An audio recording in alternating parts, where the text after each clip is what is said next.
The protests in Hong Kong show no signs of slowing down, and leader Carrie Lam is warning she could seek Chinese military intervention if the situation gets worse. At this point in time, I still strongly feel that we should find the solutions ourselves. That is also the position of the central government, that Hong Kong should tackle the problem on her own. Okay? But if the situation becomes so bad, then no options could be ruled out if we want Hong Kong to at least to have another chance.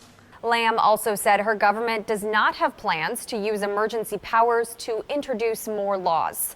This comes after she banned protesters from wearing masks with a British colonial-era law that hasn't been used since 1967. The ban sparked a weekend of violence throughout the city. Protesters set fire to subway stations and businesses. Hong Kong's entire metro system shut down, supermarkets and banks closed, and dozens of people were hospitalized. One of them was a 14-year-old boy who was shot by an undercover police officer. Thousands of Chinese troops are currently stationed in Hong Kong. Beijing's maintained a military presence there since 1997. That's when the former British colony was handed back to China. But its military cannot get involved in the protests until it gets permission from the Hong Kong government.